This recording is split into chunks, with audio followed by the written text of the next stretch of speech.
A kú déédé àsìkò yìí, kókó inú ìwé ìròyìn la mú wá fún yín láti inú àwọn ìwé ìròyìn ilẹ̀ Nàìjíríà. Orúkọ tèmi ni Ọmágbémisọ́lá Ọmọlọ́rọ̀mọdẹ̀. Lánàá ni ilé-ẹjọ́ gíga ìpínlẹ̀ Èkó pàṣẹ kí wọ́n gbẹ́sẹ̀ lé $2.04 million àti ohun ìní méje tí wọ́n tọpinpin dé ọ̀dọ̀ gómìnà àná fún ilé-ìfowópamọ́ àgbà CBN Godwin Emefiele fún ìgbà díẹ̀. Adájọ́ Akíntayọ̀ Àlùkò ni ó pàṣẹ yìí lẹ́yìn ìpẹ̀jọ́ láti ọ̀dọ̀ àjọ EFCC tí wọ́n ń ṣe ìwádìí lórí ẹ̀sùn ìwà jìbìtì tí wọ́n dọdẹ dé ọ̀dọ̀ Emefiele. Lára àwọn ohun ìní wọ̀nyí la ti rí prime real estate ní Lẹ́kì àti Ìkòyí, ìpínlẹ̀ Èkó, pẹ̀lú ilé ìtajà ńlá tí wọ́n ń kọ́ lọ́wọ́ ní ìlú Agbor, ìpínlẹ̀ Delta. Adájọ́ Àlùkò ní ìgbésẹ̀ yìí ṣe pàtàkì láti lè dènà títa ohun ìní tí wọ́n fura wípé wọ́n gba ọ̀nà ẹ̀rú kó jọ. Bákan náà ni ilé-ẹjọ́ pàṣẹ gbígbẹ́sẹ̀ lé ìwé-ẹ̀rí fún ìpín ìdókòwò shares certificate láti Queensdorp Global Fund Limited Trust, ilé-iṣẹ́ tí wọ́n tọ̀ dé ọ̀dọ̀ Emefiele. Síwájú àkókò yìí ni ilé-ẹjọ́ ti gbẹ́sẹ̀ lé àwọn ohun ìní Emefiele àti owó tí iye rẹ̀ jẹ́ $4.7 million, $830 million pẹ̀lú ẹ̀sùn owó jìbìtì mìíràn tí í ṣe $12.18 billion láti ọ̀dọ̀ Emefiele. Ẹ̀kúnrẹ́rẹ́ ìròyìn yìí wà nínú ìwé ìròyìn Punch tó jáde lónìí. Ìjọba àpapọ̀ ti tẹra mọ́ ìgbìyànjú rẹ̀ láti gbógun ti àjàkálẹ̀ àrùn monkeypox nípa ṣíṣe àyẹ̀wò fínífíní sí gbogbo ẹnu ibodè tí ó wọ orílẹ̀-èdè. Mínísítà fún ìlera akàwé-gboyè Mohammed Pate ni ó ṣe àfihàn yìí nínú àtẹ̀jáde àná. Ọjọ́bọ̀ ni àjọ alámòjútó àjàkálẹ̀ àrùn NCDC ní àwọn ti ṣe àkọọ́lẹ̀ ẹ̀sùn 39 lórí monkeypox, ṣùgbọ́n kò sí èyí tí ó yọrí síkú ní gbogbo ìpínlẹ̀ 23 pẹ̀lú Àbújá láti ìbẹ̀rẹ̀ ọdún 2024. Mohammed Pate tẹ̀síwájú wípé orílẹ̀-èdè ti gbé ìgbésẹ̀ fún àyẹ̀wò sí gbogbo ẹnu ibodè sí ìfèsì sí ìpèníjà àrùn monkeypox. Wọ́n ní ìjọba tún fi òfin lélẹ̀ fún gbogbo arìnrìn-àjò láti ṣe àkọọ́lẹ̀ ipò ìlera wọn lórí ẹ̀rọ ayélujára kí wọ́n tó gbéra láti wá sí orílẹ̀-èdè. Bákan náà ni mínísítà gba ará ìlú ní ìmọ̀ràn kí wọ́n rí i dájú wípé wọ́n wà ní ìmọ́tótó ní gbogbo ìgbà, kí wọ́n kọ́ bí wọ́n ṣe ń fọ ọwọ́ pẹ̀lú omi àti ọṣẹ, kí wọ́n sì fi taníyá pa ọwọ́ wọn bí wọ́n bá ṣe alábàápàdé ẹni tó ní àrùn yìí tàbí ẹranko. Àjàkálẹ̀ àrùn yìí ni wọ́n ní ó ti gba ọ̀pọ̀lọpọ̀ orílẹ̀-èdè láfíríkà, pàápàá jùlọ Democratic Republic of Congo. Ẹ̀kúnrẹ́rẹ́ ìròyìn yìí wà nínú ìwé ìròyìn Punch tó jáde lónìí. Iléeṣẹ́ ọlọ́pàá ìpínlẹ̀ Èkìtì ti sọ wípé àwọn ti pe darandaran ẹni 20 ọdún Muhammadu Bello sí ilé-ẹjọ́ májísírèètì lórí ẹ̀sùn wípé ó ba èrè oko ènìyàn 4 tí iye rẹ̀ wọ $3.8 million jẹ́.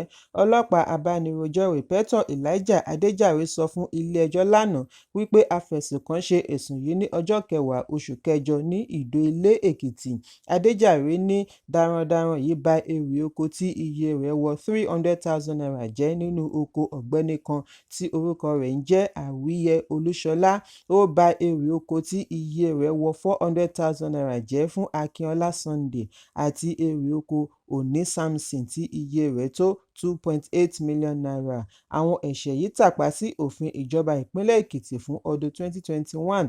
Adéjàre ní kí adájọ́ fún òun ní àkókò díẹ̀ láti fi pèsè àwọn ẹlẹ́rìí, ṣùgbọ́n agbẹjọ́rò fún afẹ̀sùnkàn ní kí wọ́n gba ìyọ̀ǹda oníbàárà rẹ̀ pẹ̀lú ìlérí wípé kò ní sá lọ.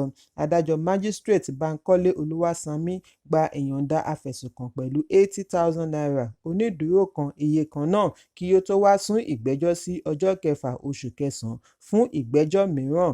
Ẹ̀kúnrẹ́rẹ́ ìròyìn yìí wà nínú ìwé ìròyìn Punch tó jáde lónìí.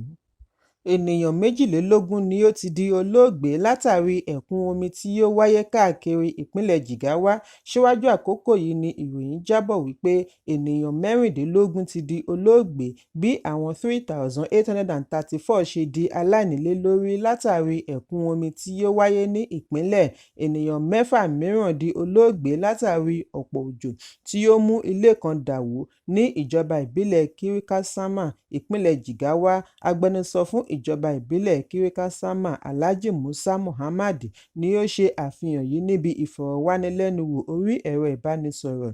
Ó ṣàlàyé wípé ìṣẹ̀lẹ̀ yìí wáyé ní abúlé Ganji, Tarabu Ward, níbi tí àwọn ọmọkùnrin 4 Malam Yahya ti di olóògbé lẹ́yìn tí àjà inú yàrá wọn wó lé wọn lórí lóru ọ̀gànjọ́ nígbà tí wọ́n ń sùn lọ́wọ́. Bákan náà ní abúlé Fanding ni ènìyàn 2 ti jáláìsí lẹ́yìn àrọ̀rọ̀dá òjò tí ó yọrí sí ilé wíwó. Olórí ìlú Fanding Malam Umar Yakubu Mukadas náà fìdí ìṣẹ̀lẹ̀ yìí múlẹ̀. Ẹ̀kúnrẹ́rẹ́ ìròyìn yìí wà nínú ìwé ìròyìn Daily Post tó jáde lónìí. Gómìnà ìpínlẹ̀ Bauchi Bala Muhammed ti sọ wípé òun ti ń rò àti díje du ipò ààrẹ, ṣùgbọ́n bí ààrẹ ìjẹta Goodluck Jonathan bá gbé ìgbésẹ̀ àti díje, òun yóò jọ̀wọ́ ìdíje òun fún un. Muhammed sọ ọ̀rọ̀ wọ̀nyí lánàá lẹ́yìn tí àjọ kan tí kìí ṣe ti ìjọba ní kí ó gbìyànjú àti gbégbá ìbò ààrẹ. Gómìnà ní Jonathan ní ìrírí, yóò ṣe iṣẹ́ tó dára bí wọ́n bá fún un láàyè àti gba ìṣàkóso orílẹ̀-èdè. Muhammed ní àwọn adarí gidi pọ̀ láàrin ẹgbẹ́ òṣèlú PDP, ní pàápàá jùlọ ọ̀gá rẹ̀ Goodluck Jonathan. Gbogbo ìgbà ni òun sì máa ń sọ wípé níwọ̀nba ìgbà tí Jonathan bá ṣì wà láyìíká, òun kò lè gbégbá ìbò àyàfi bí kò bá fẹ́ díje. Gómìnà tẹ̀síwájú wípé bí wọ́n bá lè rọ̀ ọ́ kí ó díje du ipò, òun yóò ṣe àtìlẹ́yìn fún un pẹ̀lú gbogbo ipá àti agbára. Ó ní nígbà ìṣèjọba Jonathan, ó kó gbogbo èèyàn mọ́ra, ó yanjú ọ̀pọ̀lọpọ̀ ìṣòro. Lára rẹ̀ ni ti àlmájìrí àti ìdásílẹ̀ iṣẹ́ fún àwọn ọ̀dọ́ aláìníṣẹ́. Ìṣèjọba rẹ̀ jẹ́ àwòkọ́ṣe. Irúfẹ́ ènìyàn bẹ́ẹ̀ ni orílẹ̀-èdè nílò, tí ó lákìíyèsí àti agbára. Mohammed fi kún un wípé bí òun ṣe ń bu ẹnu àtẹ́ lu ìṣèjọba ààrẹ Bọ́lá Tinubu jẹ́ ọ̀nà kan láti mú kí ààrẹ ṣe ojúṣe rẹ̀. Ẹ̀kúnrẹ́rẹ́ ìròyìn yìí wà nínú ìwé ìròyìn Daily Post tó jáde lónìí. Àpẹẹrẹ fi ojú hàn wípé àwọn alágbàtà epo kan mọ̀ọ́mọ̀ má fẹ́ gbé epo látàrí bí wọ́n ṣe lérò wípé epo máa hán. Èyí ló mú kí àìsí epo túbọ̀ máa tẹ̀síwájú káàkiri orílẹ̀-èdè. Níbi ìfọ̀rọ̀wánilẹ́nuwò ni àwọn kan ti yọ́ sọ fún akọ̀ròyìn wípé àwọn ilé epo kan mọ̀ọ́mọ̀ má fẹ́ ta epo nítorí wọ́n ń retí epo tí ó fẹ́ hán kí iléeṣẹ́ Dangote tó gbé tirẹ̀ jáde. Iléeṣẹ́ ìròyìn kan jábọ̀ wípé àwọn alágbàtà epo ń retí epo pé wọ́n tó ta tí wọ́n fẹ́ tà ní ₦600 nígbà tí ó bá jáde tán, ṣùgbọ́n àwọn alámòójútó ibi ìfọpo Dangote ní àhesọ láti ọ̀dọ̀ àwọn alágbàtà epo wípé iye epo yìí yóò wọ ₦600 kò wá láti ilé-iṣẹ́ wọn. Wọ́n ní gbogbo èyí tí àwọn alágbàtà ń sọ kò kan àwọn, ṣùgbọ́n gbogbo bí Dangote ṣe sẹ́ ẹ̀sùn yìí tó, àwọn alágbàtà ṣì ń tẹ̀síwájú láti máa tọ́jú epo pamọ́ pẹ̀lú ìrètí wípé owó epo yóò lọ sókè. Ìwádìí sọ di mímọ̀ wípé àjọ alámòójútó epo ti lérí láti ti ilé epo tí ó bá kọ̀ láti ta epo pa.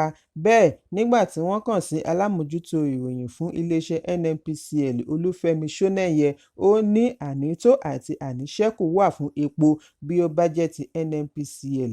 Ṣónẹ́yẹ ní gbogbo ilé epo ni àwọn ti já epo fún. Pẹ̀lú gbogbo àsọdájú yìí, títò fún epo ṣì ń wáyé ní àwọn ilé epo kọ̀ọ̀kan ní àwọn ìlú ńláńlá. Ẹ̀kúnrẹ́rẹ́ ìròyìn yìí wà nínú ìwé ìròyìn Daily Trust tó jáde lónìí. Olórin ẹ̀mí Chidinma Ekile ti ṣàlàyé wípé ẹnikẹ́ni kò tí ì gbọ̀ngbọ̀n àti ṣe ìgbéyàwó. Níbi ìfọ̀rọ̀wánilẹ́nuwò orí ẹ̀rọ amóhùnmáwòrán Channels tí wọ́n pè ní Robin Minds ní olórin ẹ̀mí ẹni ọdún 33 ti sọ wípé òun kò ṣe wọléwọ̀de pẹ̀lú ẹnikẹ́ni, bẹ́ẹ̀ ni kò sí ohun tó ń ti òun gbọ̀ngbọ̀n àti ṣe ìyàwó. Ó ní bí àsìkò bá tó, òun á wọlé ọkọ. Nígbà tí wọ́n béèrè ìbéèrè lórí àhesọ wípé ó ń ṣe wọléwọ̀de pẹ̀lú Kiss Daniel àti Flavour, Chidinma sẹ́ kanlẹ̀. Bákan náà ni ó kọ̀ láti sọ̀rọ̀ lórí bóyá ó ti fìgbà kan rí ní àjọṣepọ̀ pẹ̀lú wọn. Ẹ̀kúnrẹ́rẹ́ ìròyìn yìí wà nínú ìwé ìròyìn The Nation tó jáde lónìí. Òṣèrébìnrin ilẹ̀ Nàìjíríà Lizzy Anjorin ti padà sórí awuyewuye ẹ̀sùn olè tí ó jẹ jáde lórí ẹ̀rọ abánidọ́rẹ̀ẹ́. Níbi ìfọ̀rọ̀wánilẹ́nuwò orí ẹ̀rọ ayélujára ni òṣèré yìí ti farabalẹ̀ sọ̀rọ̀ lórí ìṣẹ̀lẹ̀ níbi tí wọ́n ti fi ẹ̀sùn kàn án wípé ó jí gíráàmù kan góòlù tí iye rẹ̀ tó n91,000 ní ọjà Ìdúmọ̀tà ìpínlẹ̀ Èkó. Lójú ẹsẹ̀ ni ó da ẹ̀sùn yìí nù. Ó ní iye góòlù yìí ni a lè fi wé iye wóró kan ìrẹsì. Anjorin ní irúfẹ́ ènìyàn bíi tiẹ̀ tí ó jẹ́ oníṣòwò góòlù ẹ̀gbà ọrùn pẹ̀lú àwọn ohun ìṣaralóge mìíràn tí iye rẹ̀ wọ ẹgbẹ̀lẹ́gbẹ̀ mílíọ̀nù náírà kò lè jí góòlù tí iye rẹ̀ jẹ́ n91,000. Gẹ́gẹ́ bí àlàyé Anjorin, ó ní ojúlówó oníṣòwò góòlù pẹ̀lú ẹ̀rí ni òun jẹ́. Bí òun ti ń ta wúrà ni òun ń ta fàdákà. Ẹni bá rí ìmúra òun á mọ̀ wípé òun kì í ṣe ènìyàn yẹpẹrẹ. Ojú ló mọ ohun tó yónú bí a bá ń sọ nípa ẹ̀ṣọ́. Òun nífẹ̀ẹ́ rẹ̀ púpọ̀. Lizzy tẹ̀síwájú wípé gbogbo ohun tí òun kó sọ́rùn báyìí tó gíráàmù 350 sí 400. Gbogbo ènìyàn ló sì mọ̀ wípé òun kì í ta góòlù kékeré. 19 sí 22 karat ni òun ń tà. Góòlù tí ó ṣe iyebíye jùlọ ni òun ń tà. Báwo ni òun ṣe máa wá jí góòlù gíráàmù kan ní ọjà Ìdúmọ̀tà? Àbùkù ńlá gbáà ni. Òun kì í ṣe olè, òun kò sì lè di olè láíláí. Ẹ̀kúnrẹ́rẹ́ ìròyìn yìí wà nínú ìwé ìròyìn The Nation tó jáde lónìí. Kókó inú ìwé ìròyìn tòní kò ní jù báyìí lọ. Ẹ pàdé mi ní ìrọ̀lẹ́ fún àkọ́tún ìròyìn. Kí a tó lọ, ẹ má ṣaláì fi àkíyèsí yín ránṣẹ́ kí ẹ sì bá wa subscribe sójú náà wa lórí YouTube kí kókó inú ìwé ìròyìn lè máa tẹ̀ yín lọ́wọ́ ní kíákíá.